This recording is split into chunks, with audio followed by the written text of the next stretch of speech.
Hello बच्चों, आज मैं फिर आपके सामने हूँ। ठीक है, आज हम लोग रिमझिम पढ़ेंगे। रिमझिम में पाठ 5 पढ़ेंगे, दोस्त की मदद। ठीक है। किसी तालाब में एक कछुआ रहता था। तालाब के पास मान में रहने वाली एक लोमड़ी से उसकी दोस्ती हो गई। तो बच्चों, एक कछुआ था जो कि तालाब के किनारे रहता था। ठीक है, और वहीं पास में एक मान था। मान का मतलब होता है बच्चों खोह, यानी कि पशुओं के रहने का स्थान, जहाँ पशु रहते हैं।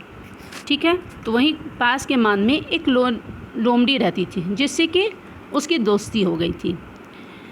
एक दिन वे तालाब के किनारे गपशप कर रहे थे कि एक तेंदुआ वहाँ आया।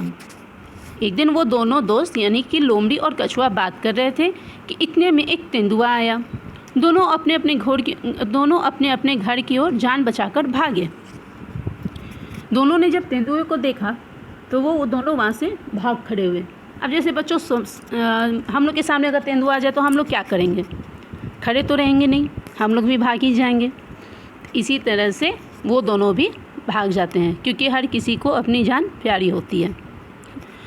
दोनों अपने अपने घर की ओर जान बचाकर भागे। लोमड़ी तो सरपट दौड़कर अपनी मान में पहुँच गई, पर कछुआ अपनी धीमी चाल के कारण तालाब तक नहीं पहुँच सका।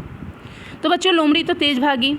ठीक है, क्योंकि कछुए को छोड़कर तो बाकी सारे जानवर तेज़ी से भागते हैं। अब बेचारा कछुआ बहुत धीरे धीरे चल रहा था। अपनी धीमी चाल के कारण यानी धीमी गति के कारण तालाब तक नहीं पहुंच सका, और तेंदुआ एक ही छलांग में उस तक पहुंच गया। ठीक है, तेंदुआ एक छलांग में उस तक पहुंच गया। कछुए को कहीं भी छुपने का मौका नहीं मिला। कछुए को कहीं छुपने का भी मौका ना मिला। वो बेचारा छुप भी नहीं पाया, क्योंकि एक तो वो बहुत धीरे चलता था। तेंदुए ने कछुए को मुंह में पकड़ा और उसे खाने के लिए एक पेड़ के नीचे चला गया। कछुए ने क्या किया? तेंदुए ने कछुए को मुंह में पकड़ा और उसे खाने के लिए पेड़ के नीचे चला गया। लेकिन दांतों और नाखूनों का पूरा जोर लगाने पर भी कछुए के सख्त खोल पर खरोच तक नहीं आई। बच्चों, क्योंकि आप लोग तो कछुआ को देखें हैं, है ना? कछुआ कैसा जीव होता है? कछुआ चलता बहुत धीरे है, लेकिन उसके ऊपर का जो कवच होता है, जिसे हम लोग खोल कहते हैं, वो बहुत हार्ड होता है, बहुत सख्त होता है। उसे आसानी से तोड़ा नहीं जा सकता। तो ये नाखून से भला कैसे टूटता? भले ही वो तेंदुए के ही नाखून क्यों ना हो, लेकिन उसे हम लोग नाखूनों से नहीं तोड़ सकते हैं, चाहे वो कोई भी जानवर हो। ठीक है, लेकिन उसका खोल नहीं, लेकिन उसने खरोच तक नहीं आई। लोमड़ी अपनी मान से यह देख रही थी। लोमड़ी ये सब दूर से देख रही थी। ठीक है, उसने कछुए को बचाने की तरकीब सोची। उसने मान से झांककर बाहर देखा और भोलेपन के साथ बोली, तेंदुए जी, कछुए के खोल को तोड़ने का मैं आसान तरीका बताती हूँ। इसे पानी में फेंक दो। थोड़ी देर में पानी से इसका खोल नरम हो जाएगा। चाहो तो आजमा कर देख लो। तो लोमड़ी को इतने में एक तरकीब सूझी, यानी एक उपाय सूझा। उसने अपनी मान से झांका और बहुत ही भोलेपन मासूमियत के साथ उसने तेंदुए को कहा, तेंदुए जी, कछुए के खोल को तोड़ने का मैं आसान तरीका बताती हूँ।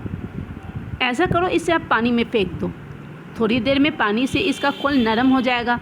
चाहो तो आजमा कर देख लो। बच्चों, हम लोग को जब जैसे मतलब कोई भी कठोर चीज़ होती है ना, तो उसको अगर हम लोग पानी में डालते हैं तो वो पानी में डालने से सॉफ्ट हो जाता है। ठीक है, नरम हो जाता है। जैसे आप पानी में किसी कागज़ को डालकर देखो, वो तुरंत गीला हो जाएगा, वो फट भी जाएगा। ठीक है, तो इसने यही उपाय उसे बताया कि आप कछुए को फेंक दो, तो उसका खोल जो है पानी में रहने की वजह से नरम हो जाएगा, जिससे कि आप इसको आसानी से तोड़ सकते हो। ठीक है, तो तेंदुए ने भी सोचा कि हाँ, ये उपाय तो अच्छा है। तेंदुए ने कहा, ठीक है, अभी देख लेता हूँ। और यह कहकर उसने कछुए को पानी में फेंक दिया। बस फिर क्या था, गया कछुआ पानी में। तो तेंदुए ने क्या किया कि वो लोमड़ी की बातों में आ गया और उसने कछुए को पानी में फेंक दिया। इस तरह से बच्चों क्या हुआ? इस तरह से कछुए की जान बच गई। तो इस तरह से एक दोस्त ने अपने दूसरे दोस्त की मदद की। ठीक है, अब बच्चों, इस पाठ के कुछ कठिन शब्द हैं और उसके शब्दार्थों के साथ। ठीक है, आप इन शब्दार्थों को अपनी अभ्यास पुस्तिका में लिखेंगे और उसे याद करेंगे। ठीक है ना? जैसे मांद, जैसे ही मैंने पहले ही बताया था कि जो भी जानवर वो मांद में रहते हैं, खास करके जो जंगली जानवर होते हैं, यानी कि जो जंगल में रहते हैं। तो मांद मीन्स होता है खोह, पशुओं के रहने का स्थान। सरपट का मतलब होता है तेज गति, छलांग उछलकर। खाल शरीर का ऊपरी चमड़ा। तरकीब उपाय या ढंग। धीमी धीरे। सख्त कठोर। खोल कवच। खरोंच त्वचा का छिल जाना। आसान सरल। भोलेपन मासूमियत। मौका अवसर। तो जो ये कुछ कठिन शब्द हैं शब्दार्थों के साथ, ठीक है, यानी शब्दार्थ का मतलब होता है अर्थ। तो यहाँ पे जो कठिन शब्द हैं उनके अर्थ मैंने लिखे हुए, इसीलिए मैं इसे शब्दार्थ कह रही हूँ। तो आप लोग अपनी अभ्यास पुस्तिका में देख लीजिए, इसे मैंने जैसे लिखा है आप अपनी अभ्यास पुस्तिका में याद करने के बाद वैसे ही लिखेंगे, ठीक है।